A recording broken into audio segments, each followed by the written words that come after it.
confidential fund for purposes of investigation of cases. Bakit po kami nakakatipid? Noong araw po, kuminsan lumalakad po na investigador 5. Yung 5 pong yun binawasan ko. Kasi ang aking filosofiya, kung kayang gawin ng isang Little Indian, yung gawain ng 10 Little Indian, bakit hindi ba nga ba gawin ng isang Little Sundan ko? Abay,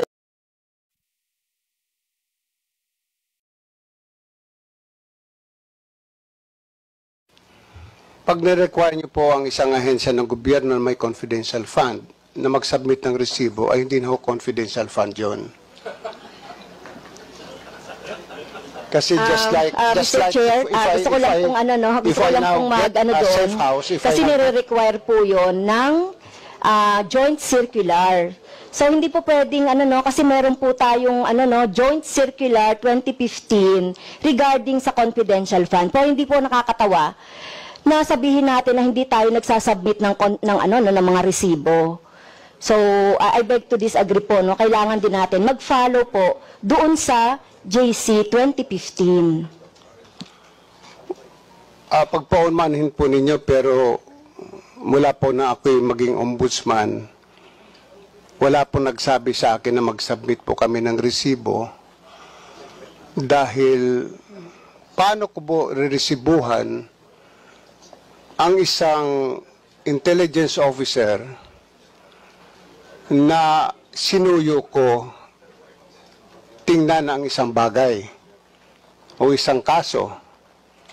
Ano ho yung resibo ilalagay ko doon? Paano ho ililiquidate sa akin ng intel officer? If I get a safe house, magtataka pa ho kayo, ba't ako kumuha ng safe house? Baka naman yung safe house na yun ay hindi totoong safe house, kundi motel. I mean, I really don't know. But if that is the case, na pag-uusapan po natin, pag-aawayan natin ng confidential fund, then, alisin ho nyo sa budget namin yung confidential fund. As I said, we can survive. I can continue investigation cases. We just smile at my friends at the ISAF and some other investigation agencies. Madali lang po yun eh.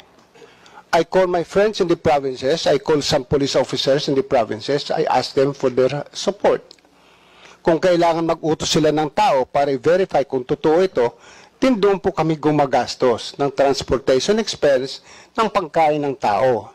So paano ililiquidate po sa amin yon? Paano kami mag-submit ng resibo? Napakahirap po yata noon na mag-submit kami ng resibo.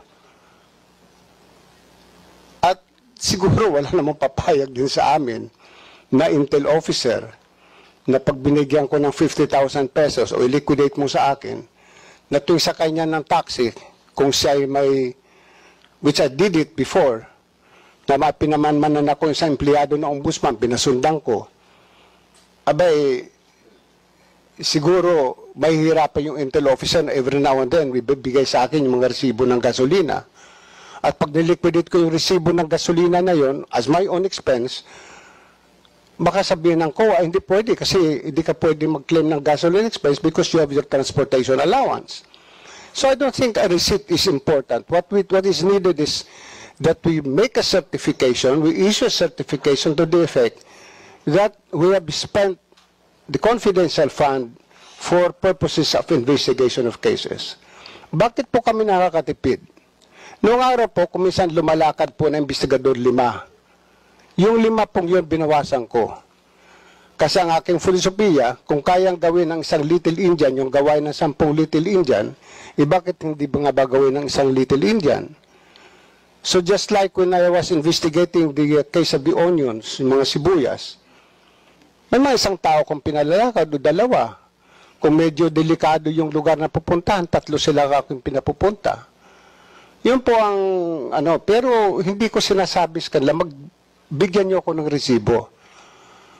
Kasi pag sila'y pupunta rin doon, mayroon mga binabayaran din sila mga tao na sinusuyo yung tao na to gather more evidence for us.